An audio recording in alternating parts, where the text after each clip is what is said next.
buenas tardes. Este es el, buscando el índice, el 16º encuentro del grupo de lectura y estudio del Capital, dirigido a militantes que organizamos desde Vida y Socialismo.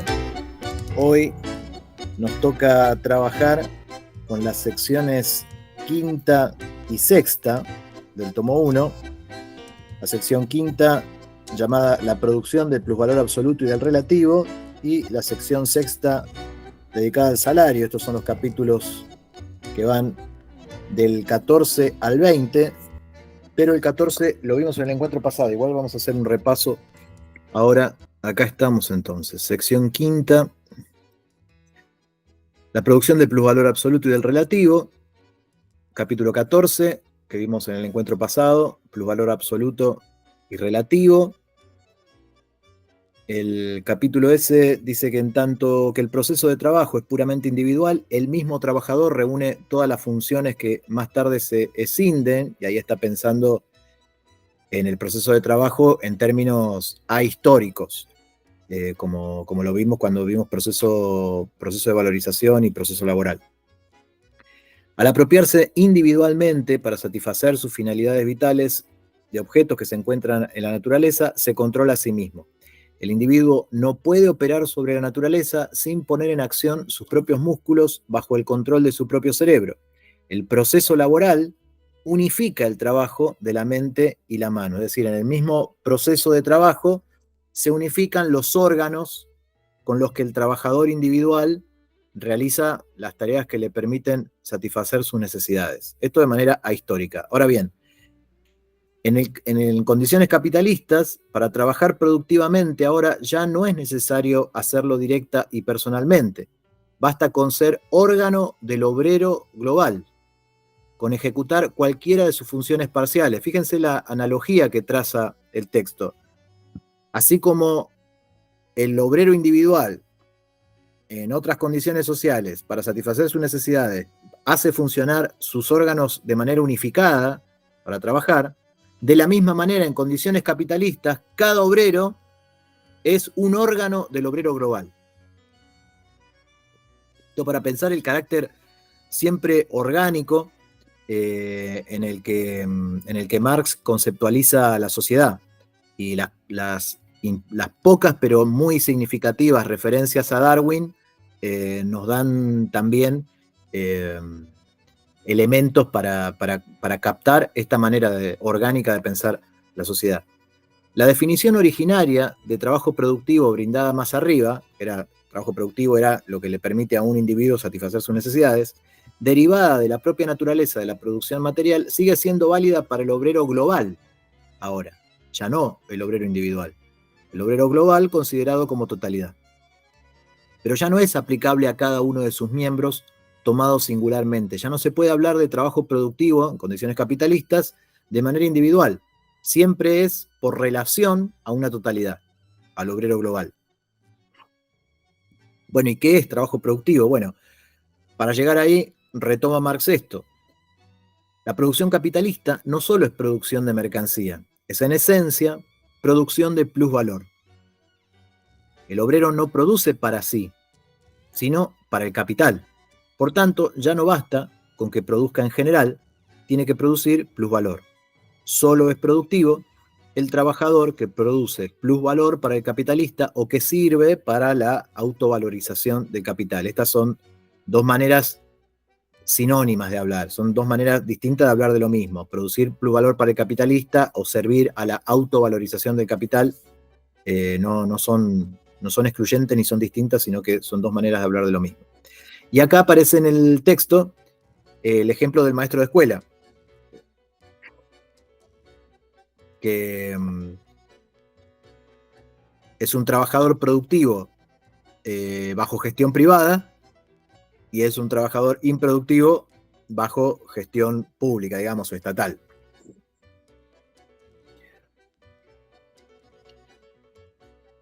En ese mismo capítulo aparece la relación entre plusvalor absoluto y subsunción formal. El plusvalor absoluto que surge de la prolongación de la jornada laboral más allá del tiempo de trabajo necesario.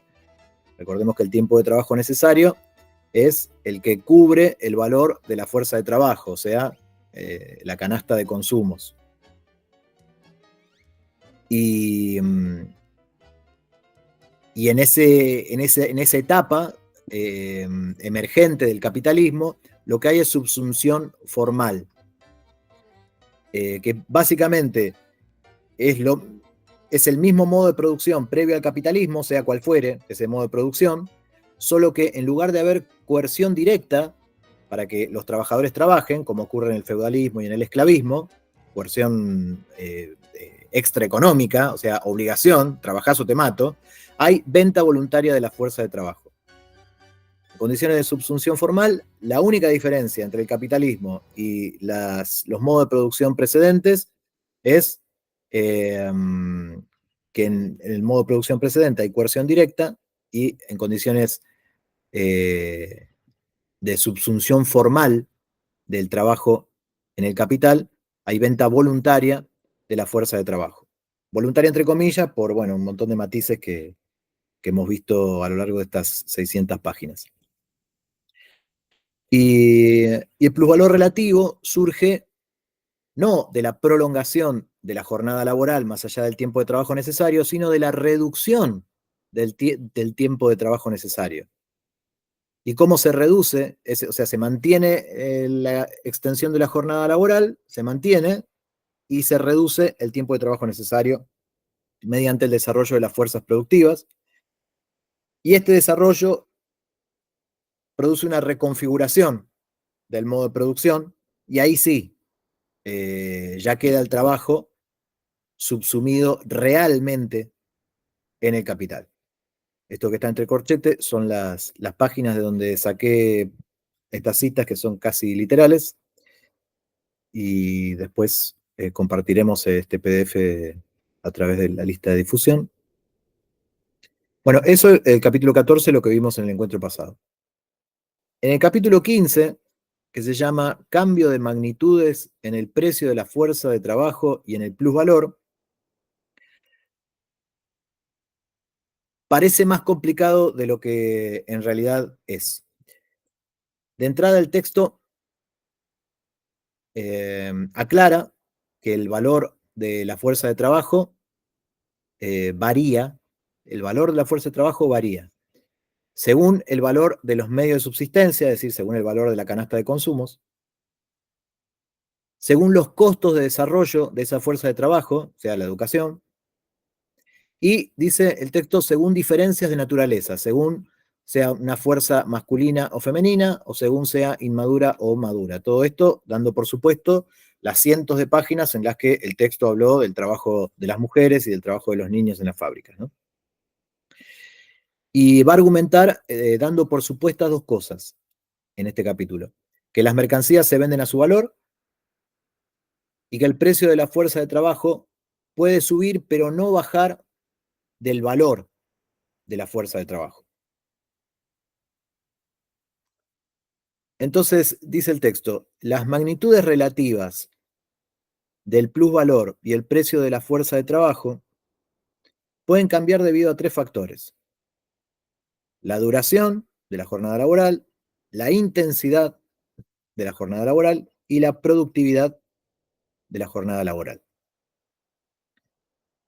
Marx empieza al revés, mantiene inalterada la duración y la intensidad y se detiene en la variación de la productividad, y después va a hacer lo mismo con las otras combinaciones, pero arranca por la productividad porque David Ricardo, ya había descubierto tres leyes que a Marx le parecen correctas, y están ahí extensamente desarrolladas. La primera ley: una jornada dada siempre se representa en el mismo producto de valor. La segunda ley: el valor de la fuerza de trabajo y del plusvalor varían siempre en sentido opuesto. Y la tercera: la variación del plusvalor es siempre consecuencia, nunca causa de un cambio en el valor de la fuerza de trabajo. Lo que agrega Marx a estas tres leyes es este fenómeno. El salario real puede aumentar al mismo tiempo que la tasa de plusvalor. Es decir, la capacidad, el poder adquisitivo del salario puede crecer sin que aumente el salario, porque se abaratan los consumos, se abaratan los bienes de consumo, y al mismo tiempo puede crecer la tasa de plusvalor. Ahora lo vamos a ver en el texto, porque esta cita acerca de, nos sirve para el problema que pensábamos en varios encuentros sobre el carácter relativo de la pobreza de la clase obrera. Perdón, Mariano, lo digo ahora para no olvidarme, porque es algo que me está dando vuelta, pero no sé cómo expresarlo. Si hay alguna especie de ley de población de Marx, por decirlo así, porque eso que estamos viendo ahí, que vos me decís que pueden subir los salarios reales, normalmente uno tendería a pensar que la competencia llevaría el salario, al abaratarse los medios de subsistencia, el salario debería acompañar a la caída del valor de la fuerza de trabajo. ¿Por qué no caería? Bueno, ahora lo vamos a ver en el texto, porque ahí aparece los intereses de clase. Dice, porque mientras la burguesía puja por esa caída que vos señalás, la clase obrera resiste. Y entonces el resultado es siempre un producto de esa tensión. O sea, hay componentes objetivos que tienen que ver con el abaratamiento de los productos y que se producen, digamos, ese abaratamiento tiene como objetivo reducir el tiempo de trabajo necesario para aumentar el plusvalor, pero no siempre la burguesía consigue bajar el salario. Vamos a ver además que aparecen otros métodos. Ahí cuando veamos el otro capítulo, que es el del salario, el trabajo por tiempo y el trabajo a destajo son dos maneras también de conjurar la resistencia de los obreros y de hacerlos competir.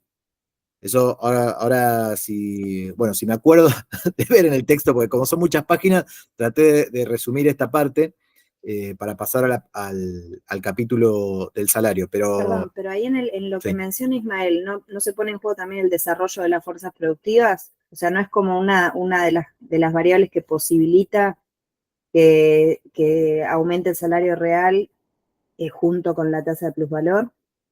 Sí, es que justamente al desarrollarse las fuerzas productivas, aumenta la productividad. Claro, Al aumentar la productividad, ¿qué significa? Que se producen más cosas en menos tiempo. O sea que cada unidad se abarata el costo por unidad. Ese es como el principio regulador de la productividad capitalista, abaratar el costo por unidad. Al abaratar el costo por unidad, la canasta de consumo se abarata. Al abaratarse la canasta de consumo, se abarata el valor de la fuerza de trabajo, claro. que entonces, como bien dice Maile, entonces, ¿por qué no baja el salario? ¿Cómo puede ser? Bueno, acá Marx igual lo señala como un fenómeno posible, no es que esto se dé así necesariamente, siempre, sino que el aporte de Marx a estas tres leyes de Ricardo es una especie de, no sé si, él no lo llama ley, no dice que es una cuarta ley, dice que es su aporte que la economía clásica no ha visto y que esto puede ocurrir. En la página 635, según la tercera ley, el cambio de magnitud en el plusvalor supone un movimiento en el valor de la fuerza de trabajo ocasionado por un cambio en la fuerza productiva de trabajo. El límite de esta variación está dado por el nuevo límite trazado al valor de la fuerza de trabajo. Pero, aunque las circunstancias permitan que la ley opere, pueden ocurrir movimientos intermedios. Por ejemplo, si a consecuencia de una fuerza productiva del trabajo acrecentada, el valor de la fuerza de trabajo disminuye de 4 chelines a 3, o el tiempo de trabajo necesario se reduce de 8 horas a 6, el precio de la fuerza de trabajo podría disminuir solo a 3 chelines y 8 peniques. Fíjense que una cosa es el valor y otra cosa es el precio. El valor de la fuerza de trabajo objetivamente disminuye de 4 a 3, pero el precio de la fuerza de trabajo no disminuye a 3, disminuye a 3 chelines y 8 peniques, o a 3 chelines y 6 peniques, o 3 y 2, bueno, no importa, se entiende. Y por lo tanto, el plusvalor aumenta solo a 3 chelines y 4 peniques, bueno, a la correspondencia que le vaya a cada uno de estos ejemplos que da, ¿no? El grado de la reducción, que es esto que pregunta Ismael, entonces, ¿por qué no baja el precio? ¿Por qué no se acomoda el precio a el valor? ¿Por qué el precio de la fuerza de trabajo no se acomoda a esa reducción del valor? Cuyo límite mínimo es de 3 chelines, que es a lo que bajó.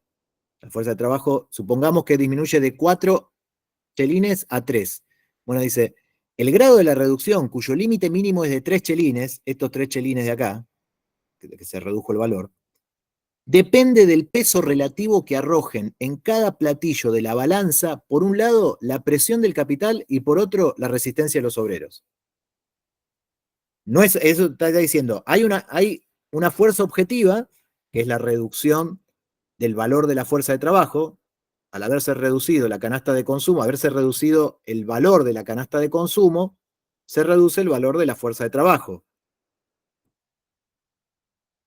Pero ¿por qué el precio no se reduce automáticamente? Bueno, Marx dice, porque eso depende del peso relativo que arrojen en cada platillo de la balanza, por un lado la presión del capital y por otro la resistencia de los obreros. No te juego más. No, por eso te preguntaba también si existía alguna ley al tipo ley de Malthus, digamos, ley de población de Marx. No sé, supongo que algunas ideas tendría al respecto, pero no sé, no lo sé. Nos fijamos para la próxima. Dale. Porque o cuando llegué, no sé si ya pasamos, nos salteamos alguna nota al pie donde Marx critica las leyes de población de Malthus, lo critica directamente. Malthus es objeto de crítica explícita en el Capital. No sé si nos salteamos alguna nota al pie donde estaba o está en algún pasaje que vamos a ver. Me fijo para el próximo encuentro y lo revisamos. Dale. Al menos que alguno de los presentes tenga la respuesta, en cuyo caso, adelante. No, yo recuerdo la cita, recuerdo que hay una nota al pie, pero no tengo ni idea dónde. Bueno, le vamos a preguntar al chat PTS. El valor de la fuerza de trabajo está determinado por el valor de una cantidad determinada de medios de subsistencia. Lo que varía con la fuerza productiva del trabajo es el valor de esos medios de subsistencia, no su masa, o sea, su cantidad. La masa misma, si aumenta la fuerza productiva del trabajo, puede acrecentarse simultáneamente y en la misma proporción para el obrero y el capitalista. Es decir, si se abaratan los bienes, se abaratan para todos, sin que se opere cambio alguno de magnitud entre el precio de la fuerza de trabajo y el plusvalor. Si el valor originario de la fuerza de trabajo es de 3 chelines y el tiempo de trabajo necesario asciende a 6 horas, siendo el plusvalor igualmente de 3 chelines o ascendiendo también a 6 horas de plus trabajo, al duplicarse la fuerza productiva del trabajo, manteniéndose igual la división de la jornada laboral, quedarán inalterados el precio de la fuerza de trabajo y el plusvalor. No sé si se entiende, se supone una jornada laboral de 12 horas y un salario por jornada de 3 chelines, mientras que el plusvalor también es de 3 chelines. No, solo para antes de que sigas, porque te estás acercando a un lugar, a continuación en los párrafos que yo tenía anotado como una pregunta y ya la dejo hecha, si lo que está describiendo Marx en esto no es un periodo de prosperidad del capitalismo, como podríamos decirle después de la Segunda Guerra Mundial, el desarrollo, o sea, o la instauración del keynesianismo, o sea, un capitalismo floreciente. en donde hay un desarrollo de fuerzas productivas, existe la plusvalía, el aumento de la plusvalía, pero ya sea tanto en cantidad de productos o en el valor de la fuerza de trabajo, hay una prosperidad para todos, digamos. Si no está relatando ese tipo de escenario. Esa es una pregunta que yo tenía anotada justo cuando va a venir ahora en los párrafos siguientes. Bueno, solo ha ocurrido que cada uno se representa en una cantidad doble de valores de uso, pero proporcionalmente abaratados. Aunque el precio de la fuerza de trabajo se mantendría inalterado, habría aumentado por encima de su valor, ¿no? Si la productividad aumenta de tal manera que con el mismo salario puedo comprar el doble de cosas, significa que el precio de la fuerza de trabajo está por encima de lo que vale la fuerza de trabajo. Si disminuyera el precio de la fuerza de trabajo, pero no hasta el límite mínimo de 1,5 chelín trazado por su nuevo valor, sino a 2 chelines y 10 peniques, 2 chelines y 6 peniques, etc., este precio decreciente representaría siempre una masa creciente de medio de subsistencia. Es decir, si la canasta de consumos del obrero reduce su valor a la mitad, es decir, que yo ahora con el mismo salario puedo comprar el doble de cosas, por más que me reduzcan 10, 20, 30 pesos el salario, voy a seguir, el precio va a seguir estando por encima del valor de mi fuerza de trabajo. Eso está señalando, ¿no? Que incluso se puede reducir el salario y aún así el salario nominal, pero el salario real puede adquirir más cosas que antes gracias al desarrollo de las fuerzas productivas. El precio de la fuerza... Eso es lo que está pasando con la baja del precio de la nafta. Ahí me perdí por completo. El precio de la fuerza de trabajo, de esta suerte, y en el caso de una fuerza productiva del trabajo en ascenso, podría disminuir de manera constante, dándose al mismo tiempo un incremento continuo de la masa de medios de subsistencia consumidos por el obrero. Pero, relativamente, y está subrayado en el texto, esto es, en comparación con el plusvalor, el valor de la fuerza de trabajo disminuiría de manera constante y se ensancharía el abismo entre la situación vital del obrero y la del capitalista. Es decir, que aún pareciendo que toda la sociedad avanza en función de una prosperidad generalizada, hay un abismo, hay un hiato insalvable entre la prosperidad del obrero y la del capitalista. Eso me parece, no sé bien cómo expresarme, pero es como una condición necesaria, digamos. O sea, que el obrero nunca deje de ser obrero. Me parece que en ese sentido lo dice. Ahí es donde preguntaba yo si ese no es el escenario, no sé, el sumum de la apropiación capitalista, en donde no se nota, pero sigue existiendo la explotación o aún puede aumentarse, pero el obrero al poder consumir o al aumentar la masa del consumo, está de acuerdo o tolera esa situación o la ve como progresiva. Ahí es donde yo me preguntaba si ese no era un escenario de un, no sé, de un capitalismo, bueno, de lo que conocimos nosotros como del estado de bienestar y ese tipo de cosas. Me lo preguntaba yo al costadito.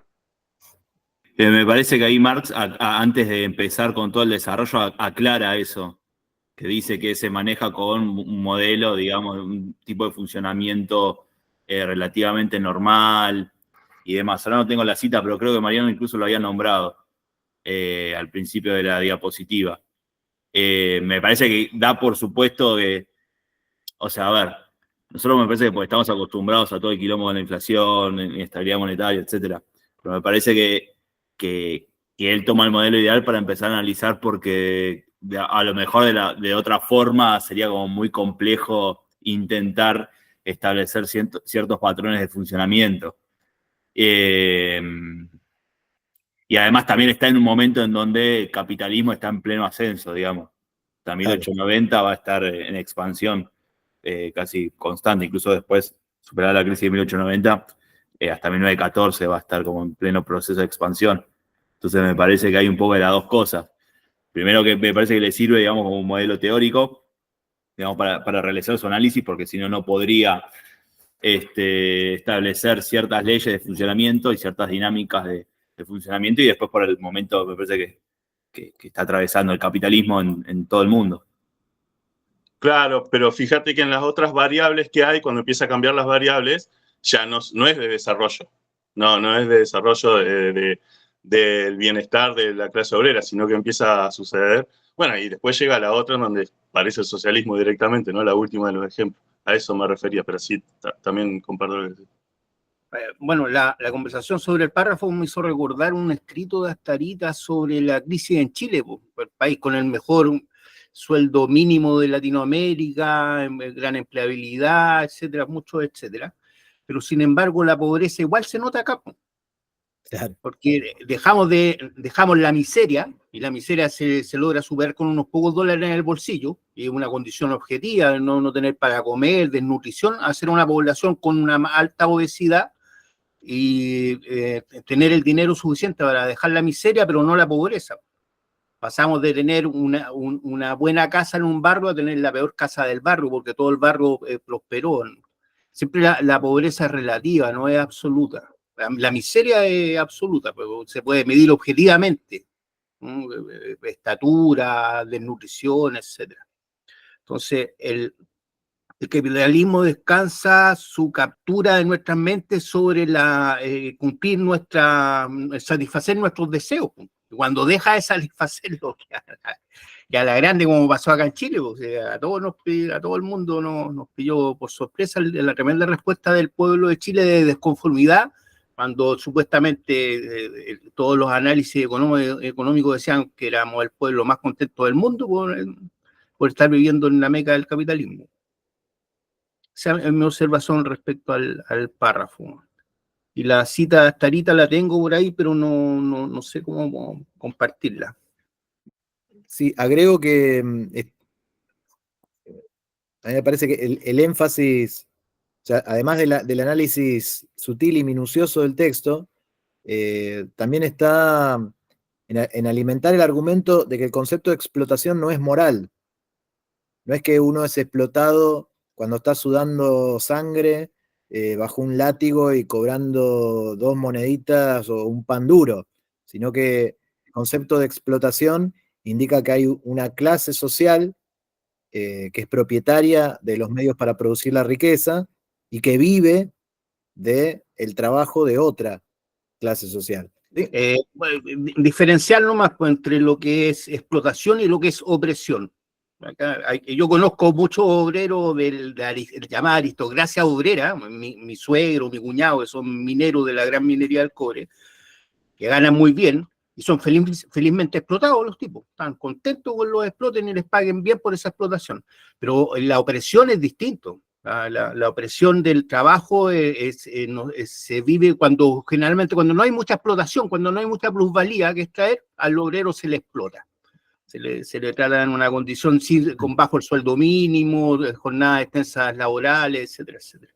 Entonces, y es entendible que si uno tiene un buen salario, no quiera ningún cambio de la realidad. Si uno está bien. No. Si uno está bien, a mí mi experiencia directa con mi cuñado y mi suegro es que quieren más. Quieren más viajes al extranjero, quieren más autos, quieren más departamentos, quieren más matrimonio, se divorcian y se vuelven a casar. quieren más, ¿no? Si, es una insatisfacción. El capitalismo genera insatisfacción constante. Si no la satisface, se genera una crisis tremenda, frustraciones, etcétera. ¿Sí? Bueno, la astucia de Mick Jagger de llamarle satisfacción a un tema cuyo estribillo es no puedo conseguir satisfacción. No, una cosita ahí más para agregar, aportando lo que comentaban los compañeros, que también Marx en ese sentido, y una de las cosas que me gusta del estilo de escritura, es que son las ironías de Marx. Y en ese sentido, él, digamos, plantea como condición necesaria y normal, digamos, para el funcionamiento del capitalismo, todas estas cosas que son horribles, ¿no? El trabajo de los niños, las familias o los adultos que adoptaban niños para ponerlos a trabajar, los obreros que explotan a otros obreros, digamos, por eso, digamos,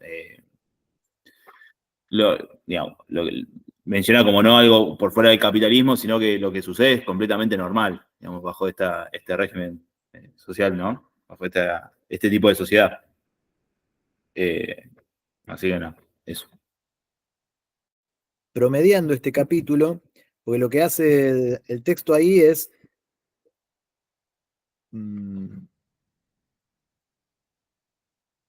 ir cambiando cuál de estos tres factores es el que varía. O sea, mantiene dos de estos factores fijos y el otro lo varía.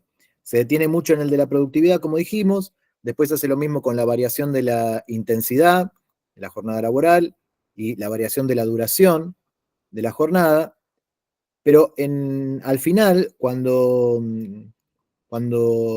pasa revista de las variaciones simultáneas, ahí Marx destaca dos casos, y que son intensidad y fuerza productiva del trabajo crecientes, intensidad y productividad crecientes, y reducción simultánea de la jornada laboral. El aumento de la fuerza productiva de trabajo y su intensificación operan uniformemente y en el mismo sentido. Ambos factores acrecientan la masa de productos obtenida en cada espacio de tiempo. Ambas, pues, reducen la parte de la jornada laboral que el obrero necesita para producir sus medios de subsistencia o el equivalente de estos. El límite absoluto de la jornada laboral está formado en general por esa parte constitutiva necesaria pero que se puede contraer. Si la jornada laboral entera se redujera a esa parte, lo cual es imposible bajo el régimen de capital, desaparecería el plustrabajo. La supresión de la forma capitalista de producción permite restringir la jornada laboral al trabajo necesario. Pero esta es la segunda de las tres. La primera de las dos que destaca, de las dos formas que destaca. La primera es esta: fuerza productiva decreciente del trabajo, cae la productividad y se prolonga la jornada laboral. Y esto ocurre, el ejemplo que da es la esterilidad creciente del suelo y el consiguiente encarecimiento de los productos agrarios. Creo que esto lo había resumido en estos términos. Sí, ejemplo del encarecimiento de los productos agrarios. Fuerza productiva decreciente del trabajo y prolongación simultánea de la jornada laboral. Y el segundo caso es el que estaba leyendo al principio. Intensidad y fuerza productiva crecientes y reducción simultánea de la jornada laboral. Que este es el que vamos a leer porque especula en torno a una sociedad postcapitalista o socialista. Dice, la supresión de la forma capitalista de producción permite restringir la jornada laboral al trabajo necesario. Este último, sin embargo, bajo condiciones en lo demás iguales, ampliaría su territorio. Por un lado, porque las condiciones de vida del obrero serían más holgadas y mayores sus exigencias vitales. ¿Qué entiendo por esta frase? Dice, el trabajo necesario, si suprimiéramos la forma de organización capitalista de la producción, el trabajo necesario ampliaría su territorio, porque si los obreros tuviéramos más tiempo, podríamos hacer más cosas, no sé, y y habría más obreros tocando el violonchelo, por ejemplo, y entonces a esto se refiere con mayores exigencias vitales. Al tener más tiempo para disfrutar de la vida, el tiempo de trabajo necesario para esos elementos, esa canasta de consumos más amplia, se ampliaría, se agrandaría. Por otro lado, porque una parte del plus trabajo actual se contaría como trabajo necesario, esto es, el trabajo que se requiere para constituir un fondo social de reserva y de acumulación. Es decir, según esta especulación, en condiciones postcapitalistas o socialistas, no dejaría de haber plus trabajo. Dejaría de haber plus valor, en el sentido de una clase que explota a otra, pero no un tiempo de trabajo más allá del tiempo de trabajo necesario, porque ese plus trabajo serviría como fondo social de reserva y de acumulación, para no estar, que la sociedad no esté viviendo al día, digamos. Cuanto más se acrecienta la fuerza productiva del trabajo, tanto más puede reducirse la jornada laboral, y cuanto más se la reduce, tanto más puede aumentar la intensidad de trabajo. Es decir, cuanto menos horas trabajamos, más intensamente podemos trabajar. O sea, le pondríamos más onda a nuestro laburo si en vez de trabajar 8 horas, trabajáramos 2. Socialmente considerada, la productividad del trabajo aumenta también con su economía. Esta no solo implica que se economicen los medios de producción, sino el evitar todo trabajo inútil. Mientras que el modo capitalista de producción impone la economización dentro de cada empresa individual, su anárquico sistema de competencia genera el despilfarro más desenfrenado de los medios de producción sociales y de las fuerzas de trabajo de la sociedad, creando además un sinnúmero de funciones actualmente indispensables, pero en sí y para sí superfluas. Pensemos, por ejemplo, en la publicidad. Un tanque de Hollywood gasta entre 1/3 y la mitad de su presupuesto en publicidad. O sea, películas de 200, 300 millones de dólares, 1/3, la mitad de esa guita es publicidad. Bueno, y acá aparece también esa distinción de niveles, ¿no? Entre la planificación despótica al interior de cada unidad productiva, economización dentro de cada empresa individual, y la anarquía coronada en el nivel de las relaciones sociales, donde competimos todos contra todos, y ahí hay un despilfarro desenfrenado de medios de producción sociales. Una vez dadas la intensidad y la fuerza productiva del trabajo, la parte necesaria de la jornada social de trabajo para la producción material será tanto más corta. Fíjense que la parte necesaria de la jornada social de trabajo para la producción material, está todo pensado en términos colectivos, orgánicos, de totalidad. Y tanto más larga la parte de tiempo conquistada para la libre actividad intelectual y social de los individuos. Cuanto más uniformemente se distribuye el trabajo entre todos los miembros aptos de la sociedad, cuanto menos una capa social esté en condiciones de quitarse de encima la necesidad natural del trabajo y de echarle sobre los hombros de otra capa de la sociedad. El límite absoluto trazado a la reducción de la jornada laboral es, en este sentido, la generalización del trabajo. En la sociedad capitalista se produce tiempo libre para una clase mediante la transformación de todo el tiempo vital de las masas en tiempo de trabajo. O sea, lo que en condiciones capitalistas es tiempo libre solo para la burguesía, para que eso ocurra, todo el tiempo vital de la clase trabajadora está destinado al trabajo. Bueno, ahí llegamos al final del capítulo, que perdonen la heterodoxia de la interpretación, pero está formulada para ser refutada en todo caso. Pero al llegar al final y ver que esto es el comunismo, es decir, la reducción del tiempo de trabajo socialmente necesario al mínimo indispensable para la reproducción de la vida cotidiana, entonces ahí vuelvo a lo que yo había planteado anteriormente, que estábamos conversando con Martín, de que el capítulo arranca planteando una posición hipotética de un capitalismo, no sé, en desarrollo, velocidad crucero, no sé cómo llamarlo, y después va cambiando las variantes y va mostrando formas de crisis o de supuesto estancamiento. Y la última demostración, el último cambio de variante es justamente, bueno, este es el comunismo. Hasta acá queremos llegar y esta es la sociedad. Y cierra con la última oración que vos acabas de decir. Bueno, por esto el capitalismo no puede llegar nunca a satisfacer y es el comunismo la única alternativa para una emancipación humana, de una emancipación humana. Esa fue mi interpretación del capítulo una vez que llegué al final. Por eso, bueno, me adelanté a proponerla al principio, pero bueno, quería dejar cerrada la idea. Buenísimo. Sí, sí. Sí, una cosita nada más, que me parece que también está bueno estas hojas, estas páginas, para mostrar también que Marx está preocupado por la productividad, digamos. Para él no es un asunto menor. Es un asunto menor porque, digamos, con la lógica, digamos, con el objetivo de llegar a una sociedad comunista, se preocupa por la productividad porque eso libera de horas y tiempo de trabajo a los trabajadores, digamos, ¿no? Sí. Me parece que está bueno eso para discutir de la cuestión del comunismo, el pobrismo y todo. Y que el comunismo no es una vuelta bucólica, sino que es una superación del capitalismo. Claro, por eso. Claro. Sí.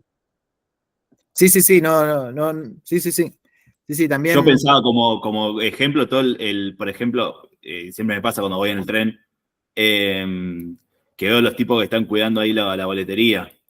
Digamos, lo del pedo que es ese trabajo, ¿no?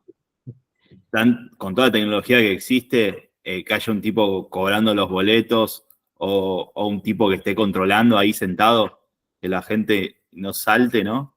Que tampoco en la Argentina por lo menos eso no se logra del todo, incluso. Digo, y así, bueno, miles de ejemplos. Sí. Bien, ahí termina el capítulo 15. El 16 se llama Diversas fórmulas para la tasa del plusvalor. Y como me pareció que la disposición del texto complicaba más de lo que ayudaba, organicé las 3 fórmulas que presenta en este cuadrito. La fórmula 1, fórmula 2 y fórmula 3. La 1, que es la que Marx considera correcta desde la crítica a la economía política, porque expresa el grado de explotación real o tasa de plusvalor de manera verdadera, que es la que ya hemos visto. Es plusvalor sobre capital variable. Eso nos da la tasa de explotación. Y acá está el ejemplo con el que viene trabajando casi todo el libro. De la jornada de 12 horas, tenemos 6 horas de plus trabajo, 6 horas de trabajo necesario. Que esto significa un plusvalor de 3 chelines y un capital variable de 3 chelines. Es decir, capital variable, esto es lo que se le paga al obrero por la jornada laboral y esto es lo que le queda al capitalista, estos 3 chelines. Por lo tanto, si uno tiene esta fórmula, la tasa de explotación es del 100%. La fórmula que usa la economía clásica es esta. Plus trabajo, a ver, tomemos esta. Sí, está bien. Plus trabajo, fíjense acá, la fórmula correcta es plus trabajo sobre trabajo necesario, ¿no? Que acá lo tenemos con las 6 horas sobre las 6 horas. La economía clásica dice plus trabajo sobre la jornada laboral completa. O sea, en vez de 6 sobre 6, 6 sobre 12. Y acá está, 6 horas de plus trabajo sobre la jornada laboral de 12 horas. Y entonces, la tasa de explotación te da del 50%. Marx dice, esta fórmula es incorrecta, en tanto expresa el grado de explotación real o tasa de manera falsa. Y es como si hubiera una relación asociativa en la que el obrero y el capitalista se reparten el producto conforme a la proporción de los diversos factores constitutivos del mismo. Ahora lo vamos a ver en la cita porque yo acá veía el 50-50 del ideal peronista para organizar la sociedad. La mitad de la riqueza social para la minoría burguesa y la otra mitad para todo el resto de la sociedad, para los explotados. Mitad para los explotadores, mitad para los explotados. Y la fórmula 3 no le parece del todo incorrecta a Marx, que es la que habla de trabajo impago sobre trabajo pago, pero puede inducir a un equívoco, dice. Pensar que el capitalista paga el trabajo y no la fuerza de trabajo. Al hablar de trabajo impago y trabajo pago, uno puede creer que se está hablando de pagar el trabajo y lo que se paga es la fuerza de trabajo. Hay una insistencia en este capítulo en particular muy fuerte en no confundir trabajo con fuerza de trabajo. Si bien es algo que ya apareció, ya está conceptualizado, etcétera, casi todo esto que estamos viendo en las fórmulas, en este caso que compara, que de eso se trata el capítulo, diversas fórmulas para la tasa de plusvalor, y compara la considerada correcta con una incorrecta, la de la economía clásica, y con esta tercera fórmula que puede inducir un equívoco, justamente para dejar más clara dejar más claro y más nítido cómo sacar la tasa de plusvalor. Vamos a ir al texto para leer un par de pasajes, si es que alcancé a marcarlos.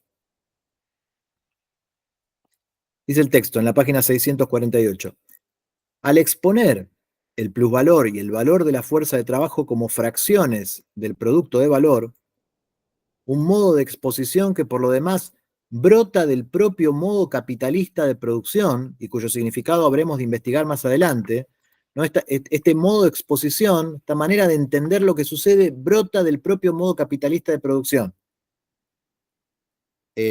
Dejo la frase ahí pinchada en un costadito para después retomar la idea de cómo el propio modo de producción induce espontáneamente a pensar cómo funciona el capitalismo de una manera superficial y equívoca, y que es necesaria la ciencia para poder entender cómo funciona. Por eso el texto dice, voy a leerlo sin lo que está entre guiones. Al exponer el plusvalor y el valor de la fuerza de trabajo como fracciones del producto de valor, se oculta el carácter específico de la relación capitalista, a saber, el intercambio entre el capital variable y la fuerza de trabajo viva, y la exclusión consiguiente del obrero respecto del producto.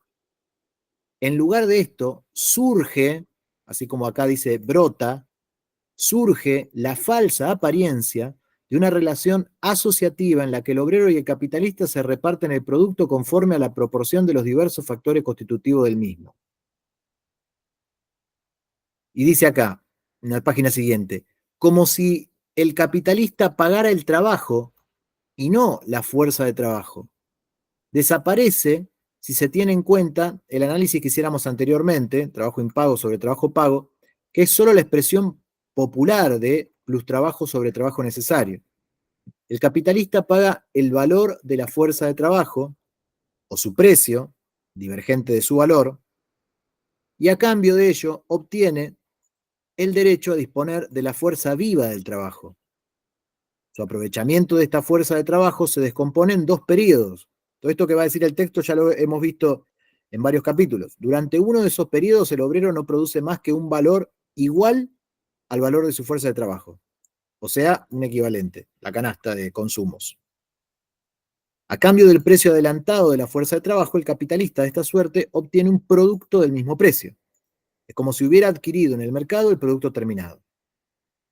En el periodo de plus trabajo, por el contrario, el aprovechamiento de la fuerza de trabajo forma valor para el capitalista sin que ese valor le cueste un sustituto de valor. Obtiene en balde esa movilización de fuerza de trabajo. Es en este sentido como el plus trabajo puede denominarse trabajo impago. El capital, por tanto, no es solo la posibilidad de disponer de trabajo, como dice Adam Smith. Es en esencia, la posibilidad de disponer de trabajo impago. Todo plusvalor, cualquiera que sea la figura particular, ganancia, interés, renta, en que posteriormente cristalice, es, con arreglo a su sustancia, la concreción material de tiempo de trabajo impago. El misterio de la autovalorización del capital se resuelve en el hecho de que éste puede disponer de una cantidad determinada de trabajo ajeno impago. Esta es la razón por la que solo desde esta perspectiva se puede explicar cómo hay un puñado de milmillonarios en el planeta que concentran más de la mitad de la riqueza producida. Solo entendiendo que en esencia el capitalismo es la disposición de masas de trabajo impago, se puede explicar que haya algunos que tengan muchísimo dinero y otros que no tengan nada. O bien, existe una minoría de seres humanos de extraordinaria capacidad productiva y por eso son milmillonarios, o bien de algún lado salen toda esa riqueza y es expropiada a quienes la producen. Señalo en este último párrafo también este pasaje que dice: todo plusvalor, cualquiera que sea la figura particular, ganancia, interés, renta, son formas particulares del plusvalor. Como si este fuera el concepto general y estos fueran unos específicos, ¿no? Unos conceptos específicos. Pero lo menciono para no perder de vista que cuando se hable de ganancia, interés, renta, siempre se está hablando de plusvalor, de figuras particulares o específicas del plusvalor. Entonces, en este capítulo se pasa revista, se comparan estas tres fórmulas de la tasa de plusvalor y acá termina la sección. Perfecto. Pasamos a la siguiente sección entonces. Vamos a ver el índice. Hace rato que no lo visitamos. Sección quinta, sección sexta. Vimos plusvalor absoluto y relativo, el cambio de magnitudes en el precio de la fuerza de trabajo y en el plusvalor, con sus ejemplos, que no nos detuvimos en todos, sino solo en el primero y un poco en el tercero, en la variación simultánea de la duración, donde aparece comunismo, socialismo, postcapitalismo. Y recién vimos las diversas fórmulas para la tasa del plusvalor. Nos metemos ahora en la sección sexta, la del salario, que acá cuando lo vimos al principio del curso, yo había puesto esto de la sección 2. ¿Por qué puse esto de la sección 2? Porque en la sección 2, en la página 203, hay un acápite de compra y venta de la fuerza de trabajo, pero no se habla de salario. Tuvimos que esperar 400 páginas más para llegar al concepto de salario. Esto siempre para domar a la impaciencia. La sección sexta, el salario, tiene 4 capítulos: transformación del valor, o en su caso del precio, de la fuerza de trabajo en salario, el salario por tiempo, el pago a destajo y diversidad nacional de los salarios. Capítulo 17, transformación del valor, o en su caso del precio, de la fuerza de trabajo en salario.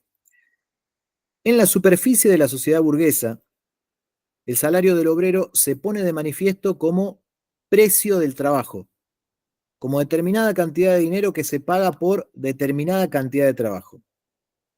Se habla aquí del valor del trabajo y a la expresión dineraria de ese valor se la denomina precio necesario o natural del trabajo.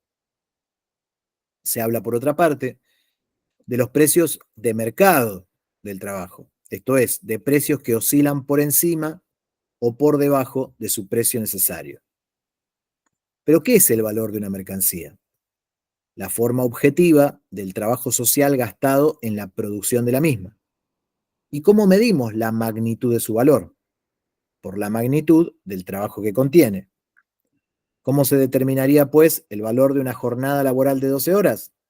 Por las 12 horas de trabajo contenidas en una jornada laboral de 12 horas, lo que es una huera tautología. Para que se lo pudiera vender en el mercado como mercancía, el trabajo en todo caso tendría que existir antes de ser vendido. Atención, para que se lo pudiera vender en el mercado como mercancía, el trabajo en todo caso tendría que existir antes de ser vendido. Pero si el trabajador pudiera darle al trabajo una existencia autónoma, lo que vendería sería una mercancía y no trabajo. Si pudiera llevar el trabajo en un paquete, vendería la mercancía trabajo. Pero no lo puede llevar, no puede objetivarlo, autonomizar el trabajo porque es su propia corporalidad. Se trata de fuerza de trabajo, no de trabajo. Prescindiendo de estas contradicciones, un intercambio directo de dinero, esto es, de trabajo objetivado por trabajo vivo, o anularía la ley del valor, que precisamente se desarrolla libremente por primera vez sobre el fundamento de la producción capitalista, o anularía la producción capitalista misma, que se funda precisamente en el trabajo asalariado. Supongamos, por ejemplo, que la jornada laboral de 12 horas se representa en un valor dinerario de 6 chelines. O bien se intercambian equivalentes, y entonces el obrero percibe 6 chelines por el trabajo de 12 horas, el precio de su trabajo sería igual al de su producto, y en ese caso no produciría plusvalor alguno para el comprador de su trabajo. Los 6 chelines no se convertirían en capital, el fundamento de la producción capitalista se desvanecería, pero es precisamente sobre ese fundamento que el obrero vende su trabajo y que este es trabajo asalariado. O bien percibe por las 12 horas de trabajo menos de 6 chelines, esto es, menos de 12 horas de trabajo. 12 horas de trabajo se intercambian por 10 horas de trabajo, por 6, etc. Esta equiparación de magnitudes desiguales no solo suprime la determinación del valor, una contradicción semejante que se destruye a sí misma, en modo alguno puede ser ni siquiera enunciada o formulada como ley. De nada sirve deducir ese intercambio, el intercambio entre más trabajo y menos trabajo, de la diferencia formal consistente en que en un caso se trata de trabajo objetivado y en el otro de trabajo vivo. Esto es tanto más absurdo por cuanto el valor de una mercancía no se determina por la cantidad de trabajo efectivamente objetivado en ella, sino por la cantidad de trabajo vivo necesario para su producción. Supongamos que una mercancía representa 6 horas de trabajo. Si se efectúan invenciones gracias a las cuales se la puede producir en 3 horas, también el valor de la mercancía ya producida se reduce a la mitad. Ahora representa 3 horas en vez de las 6 anteriores de trabajo social necesario. Su magnitud de valor se determina, pues, por la cantidad de trabajo requerida para su producción y no por la forma objetiva de ese trabajo. Acá todo esto está repasando cosas que vimos desde los primeros capítulos. No se trata solo del trabajo objetivado, sino del trabajo socialmente necesario, ¿no? Estamos hablando de promedios sociales. En el mercado, lo que se contrapone directamente al poseedor de dinero no es, en realidad, el trabajo, sino el obrero. Lo que vende este último es su fuerza de trabajo. No bien comienza efectivamente su trabajo, este ha cesado ya de pertenecer al obrero, quien por tanto ya no puede venderlo. El trabajo es la sustancia y la medida inmanente de los valores, pero él mismo no tiene valor alguno. En la expresión valor del trabajo, el concepto de valor no solo se ha borrado por completo, sino que se ha transformado en su contrario. Es una expresión imaginaria, como por ejemplo valor de la tierra. Estas expresiones imaginarias, no obstante, surgen de las relaciones mismas de producción. Surgen, brotan, aparecen, son categorías para las formas en que se manifiestan relaciones esenciales. El hecho de que en su manifestación las cosas a menudo se presentan invertidas es bastante conocido en todas las ciencias, salvo en la economía política. Y acá hay una nota al pie que me interesó por la crítica que hace al constructivismo lingüístico. Declarar, por el contrario, que tales expresiones son meramente licencia poética, muestra tan solo la impotencia del análisis. Contra la frase de Proudhon, del trabajo se dice que es valor, no tanto en cuanto mercancía en sí mismo, sino en vista de los valores que según se supone encierra potencialmente, el valor del trabajo es una expresión figurada, dice Proudhon. He observado, y Marx se cita a sí mismo, en el trabajo mercancía, que es de una terrible realidad, Proudhon no ve más que una elipsis gramatical. Conforme a ello, toda la sociedad actual, fundada sobre el trabajo mercancía, está fundada desde ahora sobre una licencia poética, sobre una expresión figurada. Si la sociedad quiere eliminar todos los inconvenientes que la atormentan, pues bien, que elimine los términos malsonantes, que cambie de lenguaje, para lo cual no tiene más que dirigirse a la academia y solicitarle una nueva edición de su diccionario. Esto no solo es una crítica a quienes creen que el lenguaje produce la realidad y que basta con cambiar el lenguaje para cambiar la realidad, sino que también es un criterio de distinción entre una metáfora y un concepto. Una metáfora, una licencia poética, es una figura que está más ligada a lo emocional que a lo racional y que a lo argumentativo. Es más retórico que argumentativo, más retórico que lógico. En cambio, un concepto científicamente elaborado atrapa algo de la realidad, ¿no? Y no es autónomo, sino que depende de esa realidad, y para que cambie tiene que cambiar la realidad. La economía política clásica tomó prestada de la vida cotidiana la categoría precio de trabajo, sin someterla a crítica para luego preguntarse ¿cómo se determina ese precio? Pronto reconoció que el cambio verificado en la relación entre la oferta y la demanda, en lo que respecta al precio del trabajo, como en lo que se refiere a cualquier otra mercancía, no explicaba nada, excepto el cambio de ese precio, esto es, las oscilaciones de los precios del mercado por encima o por debajo de cierta magnitud.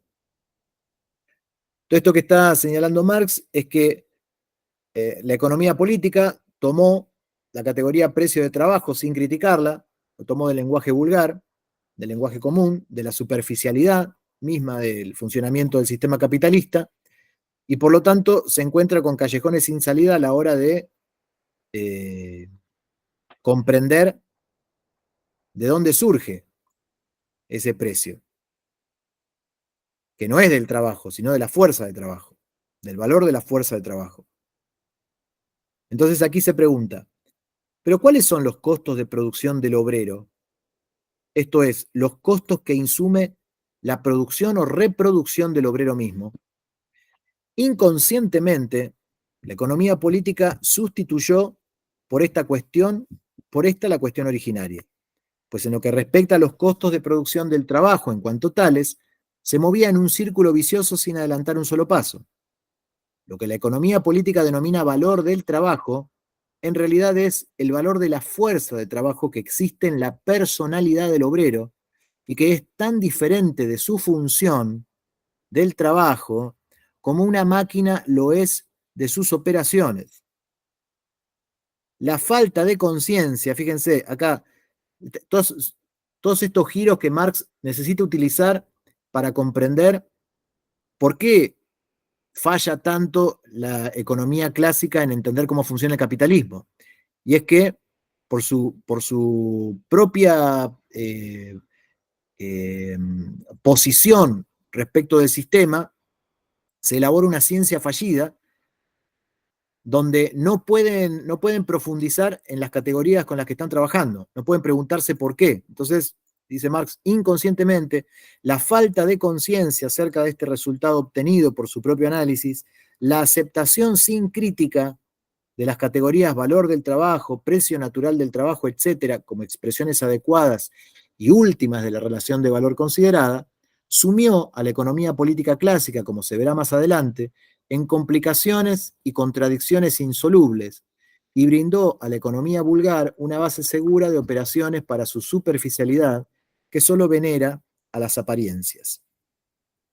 Veamos ahora, por de pronto, cómo el valor y el precio de la fuerza de trabajo se presentan en su forma transmutada como salario. Como ya sabemos, el valor diario de la fuerza de trabajo se calcula sobre la base de cierta duración de la vida del obrero, la cual corresponde a cierta duración de la jornada laboral. Supongamos que la jornada laboral habitual sea de 12 horas y el valor diario de la fuerza de trabajo ascienda a 3 chelines, expresión dineraria de un valor en el que se representan 6 horas de trabajo. Si el obrero percibe 3 chelines, percibe el valor de su fuerza de trabajo mantenida en funcionamiento durante 12 horas. Ahora bien, si ese valor diario de la fuerza de trabajo se expresa como valor del trabajo efectuado durante un día, obtendríamos el resultado siguiente. El trabajo de 12 horas tiene un valor de 3 chelines. El valor de la fuerza de trabajo determina así el valor del trabajo, o expresándolo en dinero, el precio necesario de trabajo. Si el precio de la fuerza de trabajo, por el contrario, difiere de su valor, el precio del trabajo diferirá asimismo de lo que se llama su valor. Como el valor de la fuerza de trabajo no es más que una expresión irracional, perdón, como el valor del trabajo no es más que una expresión irracional para designar el valor de la fuerza de trabajo, de suyo se obtiene el resultado de que el valor del trabajo siempre tiene que ser necesariamente menor que el producto del valor, puesto que el capitalista siempre hace funcionar a la fuerza de trabajo durante más tiempo que el necesario para que se reproduzca el valor de la misma. En el caso aducido más arriba, el valor de la fuerza de trabajo mantenida en funcionamiento durante 12 horas era de 3 chelines, un valor para cuya reproducción aquella requiere 6 horas. Su producto de valor, en cambio, es de 6 chelines, porque en realidad funciona durante 12 horas. Y su producto de valor no depende del valor mismo de la fuerza de trabajo, sino de la duración de su funcionamiento. Llegamos así al resultado, a primera vista absurdo, de que un trabajo que crea un valor de 6 chelines vale 3 chelines. Vemos además lo siguiente. El valor de 3 chelines en que se representa la parte paga de la jornada laboral, esto es, el trabajo de 6 horas, aparece como valor o precio de la jornada laboral total de 12 horas, que contiene 6 horas impagas. La forma del salario, pues, borra toda huella de la división de la jornada laboral entre trabajo necesario y plus trabajo, entre trabajo pago e impago. Todo trabajo aparece como trabajo pago. Esta es la mistificación del salario, que borre los dos periodos que todo trabajo en condiciones capitalistas tiene, el trabajo necesario y el plus trabajo. En la prestación personal, y acá va a comparar el trabajo asalariado con la sociedad feudal y la sociedad esclavista. En la prestación personal servil, el trabajo del siervo para sí mismo y su trabajo forzado para el señor se distinguen de manera palmariamente sensible, tanto en el espacio como en el tiempo. El siervo sabe qué días trabaja para él y qué días trabaja para el señor, dónde trabaja para él y dónde trabaja para él, en qué tierras trabaja para el señor. Está clarísimo, es evidente. No es que hay dudas al respecto. En el trabajo esclavo, incluso la parte de la jornada laboral en la cual el esclavo no hace más que suplir el valor de sus propios medios de subsistencia, en la cual pues en realidad trabaja para sí mismo, aparece como trabajo para su amo, o sea, es esclavo. El tipo es esclavo y aun cuando trabaja para él mismo, está trabajando para su amo, porque toda su persona es propiedad del amo. Todo su trabajo, todo el trabajo del esclavo, toma la apariencia de trabajo impago. En el caso del trabajo asalariado, por el contrario, incluso el plus trabajo o trabajo impago aparece como pago. Allí, la relación de propiedad vela el trabajar para sí mismo del esclavo. Aquí, la relación dineraria encubre el trabajar gratuitamente del asalariado.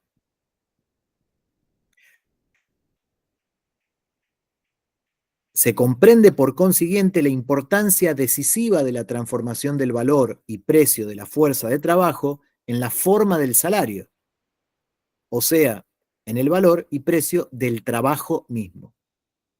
Sobre esta forma de manifestación que vuelve invisible la relación efectiva y precisamente muestra lo opuesto de dicha relación, se fundan todas las nociones jurídicas tanto del obrero como del capitalista, todas las mistificaciones del modo capitalista de producción, todas las ilusiones de libertad, todas las pamplinas apologéticas de la economía vulgar. Si bien la historia universal ha necesitado mucho tiempo para penetrar el misterio del salario, Nada es más fácil de comprender, en cambio, que la necesidad, las razones de ser de esa forma de manifestación.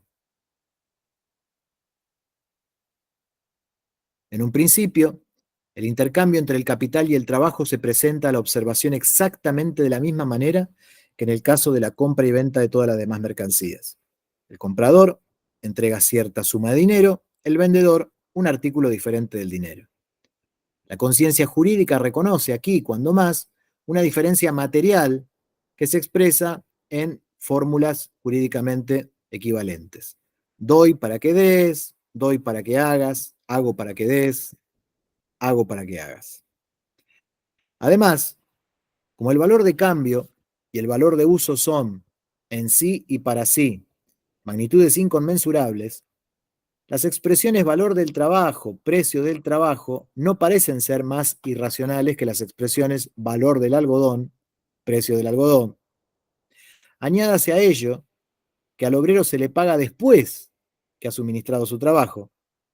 En su función de medio de pago, pero a posteriori el dinero realiza el valor o precio del artículo suministrado, o sea, en el presente caso, el valor o precio del trabajo suministrado. Y por último, el valor de uso que el obrero suministra al capitalista no es en realidad su fuerza de trabajo, sino su función. Un trabajo útil determinado, trabajo sastreril, de zapatero, de hilandero, etc. Que ese mismo trabajo, desde otro ángulo, sea el elemento general creador de valor, una propiedad que lo distingue de todas las demás mercancías, es un hecho que queda fuera del campo abarcado por la conciencia ordinaria. E insisto en destacar el énfasis que el texto pone en estos fenómenos de la conciencia, ¿no? De cómo una manera de hacer las cosas hace emerger una manera de pensar esa realidad, y que es necesario un distanciamiento crítico, ¿no? Las operaciones de la ciencia, para poder ver más allá de la superficie de las apariencias. Y el texto termina este capítulo. Por lo demás, con la forma de manifestación valor y precio del trabajo o salario, a diferencia de la relación esencial que se manifiesta, esto es, del valor y el precio de la fuerza de trabajo, ocurre lo mismo que con todas las formas de manifestación y su trasfondo oculto. Las primeras se reproducen de manera directamente espontánea, como formas comunes y corrientes del pensar.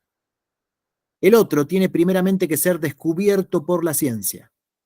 La economía política clásica tropieza casi con la verdadera relación de las cosas, pero no la formula conscientemente, sin embargo. No podrá hacerlo mientras esté envuelta en su piel burguesa. Entonces, si nosotros miramos al horizonte, la Tierra es plana. Si nosotros elevamos la vista al Sol, parece un disco incandescente de 20 centímetros de diámetro. Hace falta la ciencia para poder superar esa impresión de los sentidos. Capítulo 18, el salario por tiempo. Yo aquí no encontré obstáculo alguno para comprender. Simplemente señala cómo se toma la jornada laboral como unidad y se divide por la cantidad de horas, y a partir de ahí se establecen parámetros de pago salarial.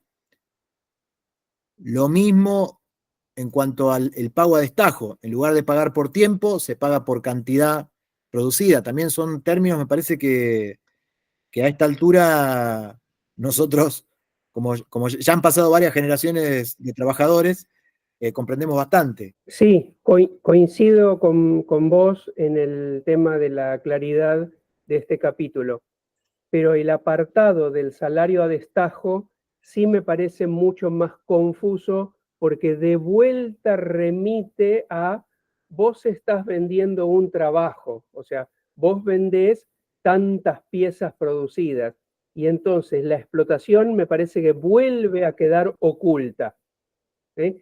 En el por tiempo, no, vuelve a estar clarísimo, como ya mostraste en la lectura del apartado anterior, pero en el de destajo creo que se vuelve a reocultar, porque yo vendo tantos cinturones que pude coser. Y entonces la idea de vendo un trabajo hecho vuelve a encubrir de vuelta. Es mi percepción. Sí, y que también estaba tratando de buscar la cita puntual, pero también hace un paralelismo entre el trabajo a destajo, o sea, en el capítulo del trabajo a destajo, ¿no? Entre el salario del trabajo a destajo y el salario por tiempo. En el sentido de que en el trabajo a destajo se paga por unidad y esa unidad contiene trabajo, digamos, tiempo de trabajo. No sé cómo expresarlo puntualmente. O sea, cada unidad tiene una medida de tiempo, digamos, Sí, ¿no? Cada unidad producida se mide en tiempo de trabajo. O sea, hace como un paralelismo también ahí, sí, digamos. Sí, con lo que decía Martín es que, claro, no varía, si bien la forma varía, no varía la esencia, porque dentro del producto que se le reclama al obrero está contenida el tiempo socialmente necesario.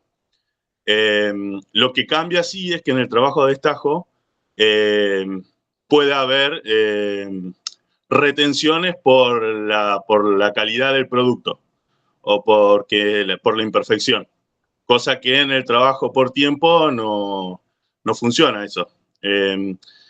Y me interesaba en términos conceptuales, pero bueno, era solo para mencionarlo, que el trabajo, creo que hay una cita, un pasaje de que el trabajo de destajo es la forma ejemplar o más satisfactoria del capitalismo, en que se expresa el capitalismo.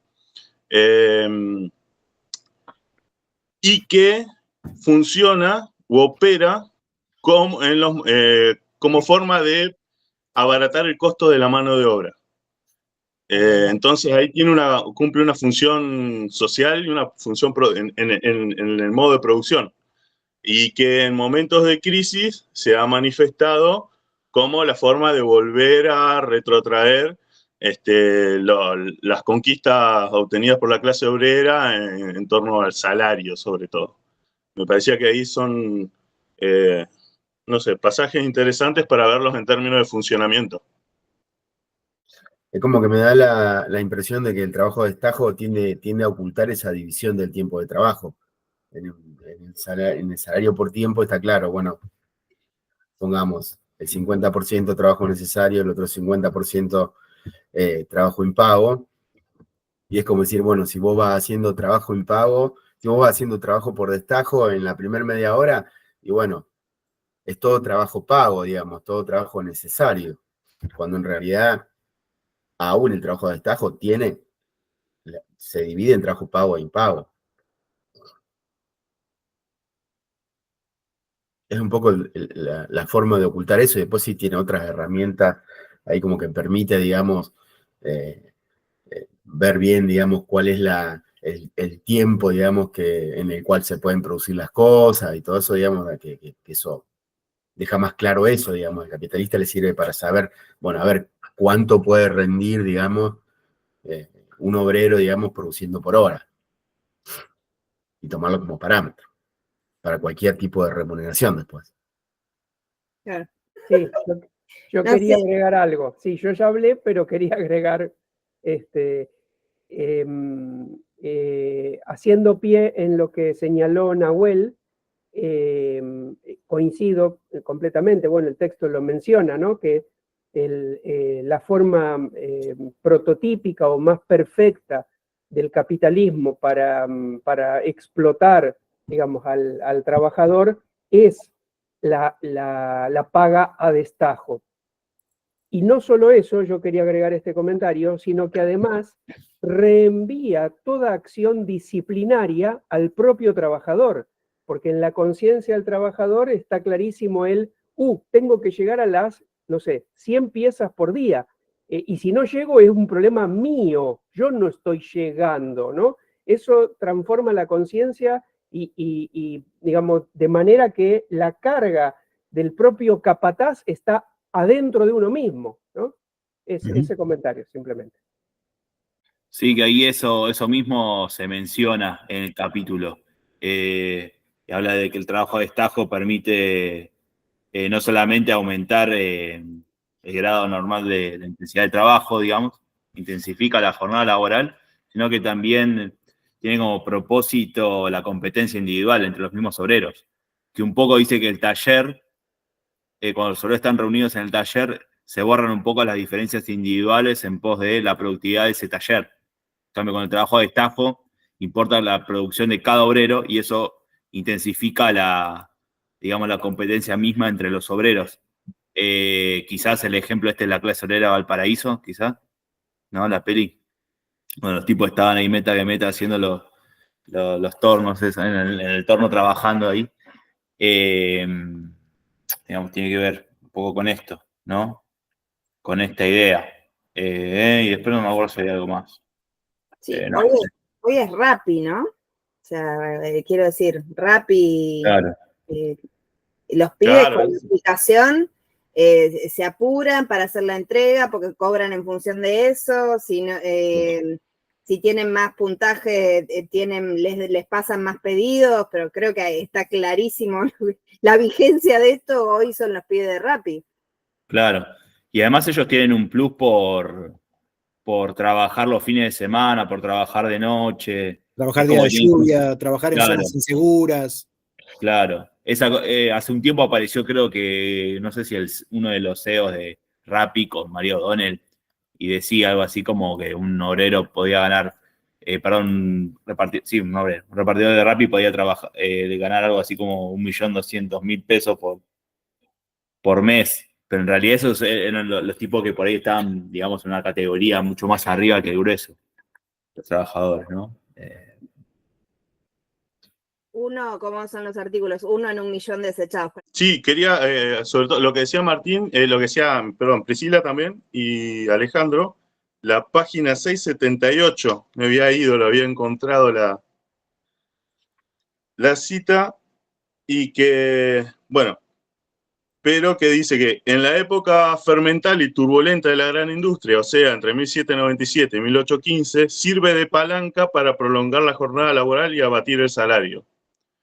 Y ahí es donde yo me había notado también, si es que justamente lo que estaba diciendo Priscila, si en esos momentos, como en el funcionamiento de la autoexplotación y bueno, de la aparición de Rappi, que nos parece una novedad, pero en realidad tiene una función que es objetiva dentro del capitalismo y que que puede tener sus características, sus variantes, tienes un fenómeno que se expresa históricamente, pero que la funcionalidad siempre ocupa ese espacio. O sea, viene a irrumpir en determinado momento, en determinadas circunstancias. Un alcance sobre si el trabajo de destajo, Rappi o el trabajo uberizado moderno es más representativo del trabajo bajo el capitalismo que el otro trabajo de 6 horas, 8 horas.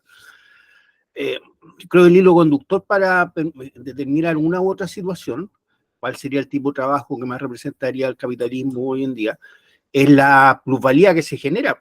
En el trabajo Rappi, en el Uber, la plusvalía es baja. Por eso las condiciones de trabajo de tanta presión sobre el tipo que tiene que trabajar 12, 14 horas para cumplir las metas, etc. Yo veo las características del capitalismo moderno como de una alta plusvalía y ojalá en 6 horas de trabajo. 8 horas y el tipo para la casa tranquilo a disfrutar de la parte que le corresponde de lo que ha producido y de vuelta a ese trabajo. Uh-huh. Ese es el que lo veo más característico del capitalismo y es cuestión que lo observemos nomás. Ahora, en esta etapa de crisis aguda de fines del siglo XX, principio del siglo XXI, que fue la etapa de expansión del capitalismo y ahora estamos en la etapa de una crisis aguda de ese modelo de expansión, fundamentalmente ligado al despegue de China, en esta etapa de crisis aguda, el trabajo Rappi, el trabajo uberizado, el trabajo a destajo ha ocupado un papel que antes no estaba ocupando. Estuve mucho tiempo contratado con 8 horas de trabajo y bien pagado hasta que la cuestión ya no aguantó más. Entonces, yo lo veo así, más representativo es el trabajo normal de fábrica, de oficina, de 6 horas y de una muy alta productividad, o sea, conectado a computadoras, sistemas informáticos, telecomunicaciones, etc. Esa es mi observación al respecto. Sí, una cosita nomás, que quizás el trabajo de destajo también se implementa o se expande en momentos en los cuales la economía entra en una fase de crisis. Lo pienso en el caso de en Argentina, en 1952, con la crisis de la posguerra. Perón, una de las primeras cosas que hace es incorporar cláusulas de productividad. Por ejemplo, para el gremio de los panaderos, incorpora el trabajo nocturno, por ejemplo, en ese sector. Y que después eso se va a hacer mucho más potente en otro tipo de gobierno, como por ejemplo el de Onganía y demás. Pero que también el trabajo de destajo funciona como en estos periodos de crisis, ¿no? No se expande. Sí. No, que me parecía muy oportuno e importante que, o sea, encontrar en el libro esta descripción y que nosotros, que nos sirve como categoría de análisis para algo tan actual como lo que estamos mencionando, porque me parece que en los debates a veces, en el revisionismo, digamos, que se hace del materialismo, del marxismo, se plantea, bueno, todos estos libros que salen sobre el tema de las plataformas, el capitalismo de plataforma, a veces exponen como que la clase obrera ya no existe como sujeto histórico, como que ya no son obreros porque precisamente se autoexplotan y entonces no hay un capitalista explotándolos, y entonces se utilizan todas estas modalidades nuevas para tergiversar o para quitarle validez a las categorías que plantea Marx en el Capital en relación a cómo se constituye la clase obrera, más allá de que puedan existir estas variantes que estamos estudiando, pero que siguen siendo obreros y sigue habiendo explotación. Eso sí. Bueno, quería buscar la cita donde, a propósito de esta intervención de Priscila, donde leímos hace un rato que eran sinónimos, que el obrero le vende su fuerza de trabajo al capitalista o que contribuye a la autovalorización del capital, que eran dos maneras de decir lo mismo. Digamos, que el tema es ese, ¿no? Que en condiciones capitalistas hay una máquina ciega de autovalorización y que ya no importa si la mercancía a realizar es un juguete, un arma, una persona, mientras realice valor, mientras acumule, dale que va. Capítulo 20, diversidad nacional de los salarios. En el capítulo 15 examinamos las múltiples combinaciones que puede ocasionar un cambio en la magnitud de valor absoluta o relativa, esto es, comparada con el plusvalor de la fuerza de trabajo, mientras que, a su vez, por otra parte, la cantidad de medios de subsistencia en la que se realiza el precio de la fuerza de trabajo puede experimentar fluctuaciones independientes o diferentes del cambio de ese precio.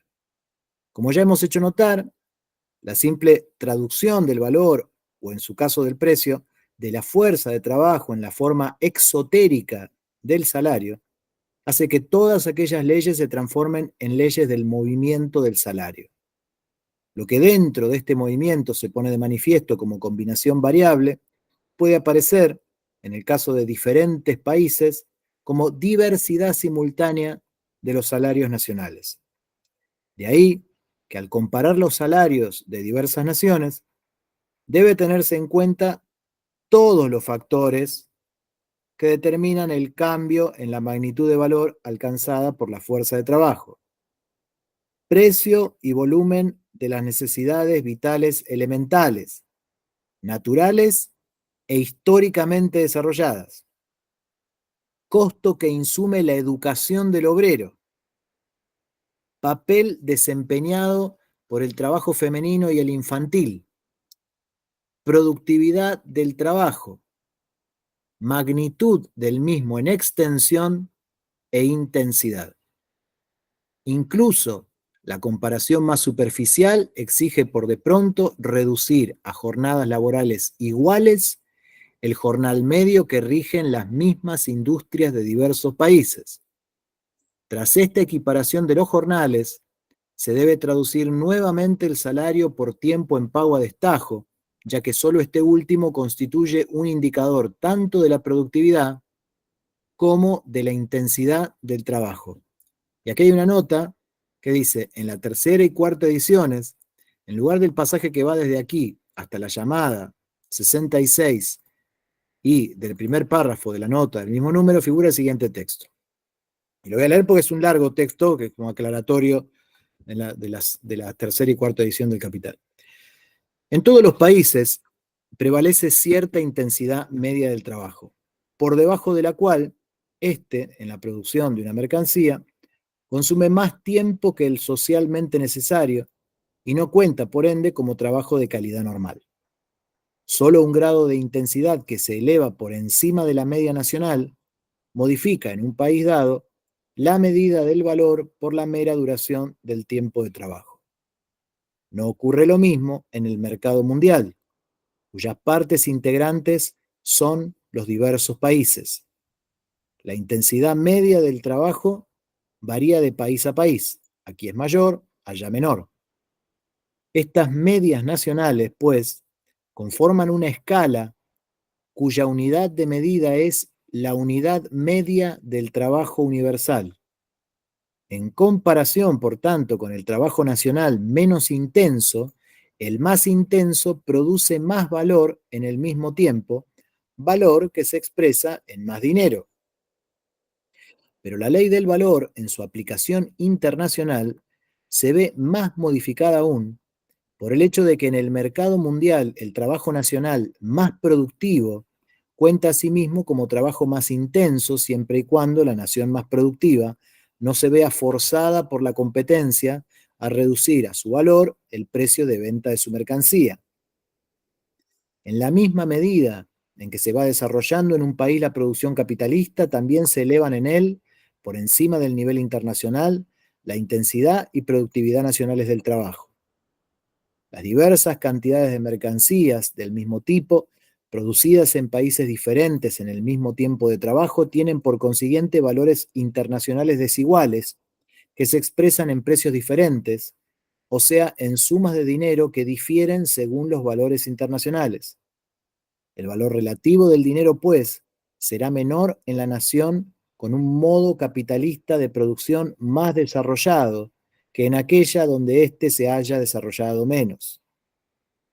Se deduce de ello, pues, que el salario nominal, el equivalente de la fuerza de trabajo expresado en dinero, será asimismo más alto en la primera nación, o sea, en la más desarrollada, que en la segunda. Con lo cual no afirmamos en modo alguno que esto se aplique también al salario real, es decir, a los medios de subsistencia puestos a disposición del obrero. Pero aún prescindiendo de esa diversidad relativa del valor dinerario en los diferentes países, encontraremos a menudo que el jornal, el salario semanal, etc., es más alto en la primera nación que en la segunda, mientras que el precio relativo del trabajo, esto es, el precio del trabajo en proporción tanto al plusvalor como al valor del producto, en la segunda nación es más alto que en la primera.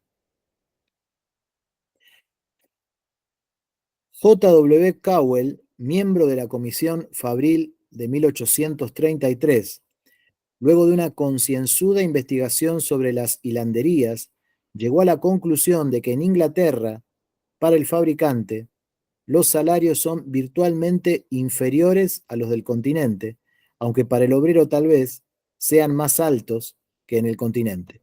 Y después continúa con el ejemplo de Cowell, con esta tabla, es una extensa nota al pie, con esta tabla comparativa de los usos por fábrica, etcétera, que ejemplifica este concepto que Marx desplegó acá, ¿no? Que en los países más desarrollados el salario es más alto, la fuerza de trabajo más barata, y aún así no necesariamente esos obreros tienen un salario real más alto que en otras naciones. Continúo entonces con el texto donde lo habíamos dejado antes de la nota al pie. En la mayor parte de los casos, encontraremos que el jornal inferior de una nación expresa un precio más elevado del trabajo y el jornal más elevado de otra nación un precio menor del mismo. Ya hemos visto que el movimiento del jornal en general mostraba la posibilidad de dicha combinación. En el mercado mundial, la jornada nacional de trabajo más intensa no solo cuenta como jornada laboral de mayor número de horas, como jornada mayor en cuanto a la extensión, sino que la jornada nacional de trabajo más productiva cuenta como más intensa siempre y cuando la nación más productiva no se vea forzada por la competencia a reducir a su valor el precio de venta de la mercancía. La jornada nacional de trabajo más intensa y más productiva, pues, en términos generales, se representa en el mercado mundial en una expresión dineraria más alta que la jornada nacional de trabajo menos intensa o productiva. Lo que vale para la jornada laboral se aplica también a cada una de sus partes alícuotas. Por consiguiente, el precio dinerario absoluto del trabajo puede estar más alto en una nación que en la otra, aunque el salario relativo, esto es, el salario comparado con el plusvalor producido por el obrero o su producto total de valor o el precio de los víveres, sea menor. Tras esta presentación conceptual, bueno, está esa nota al pie con la tabla que la ejemplifica. Me parece que este capítulo, más que nada, establece una serie de criterios de evaluación, sin meterse en detalle, por supuesto, con el mercado internacional, pero es el modo de concluir este capítulo sobre el salario, ¿no? Pensémoslo también, dice el capítulo, qué sucede a nivel de mercado mundial. Como todo esto que venimos viendo se puede, y lo está diciendo Marx en 1867, ¿no? Hoy esto es más vigente hoy que en ese momento. Y con esto terminamos no solo el capítulo, sino también la sección. Bueno, compañeros, nos vemos en el próximo encuentro. Nos vemos. Próxima. Gracias para todos. Chao, chao, nos vemos.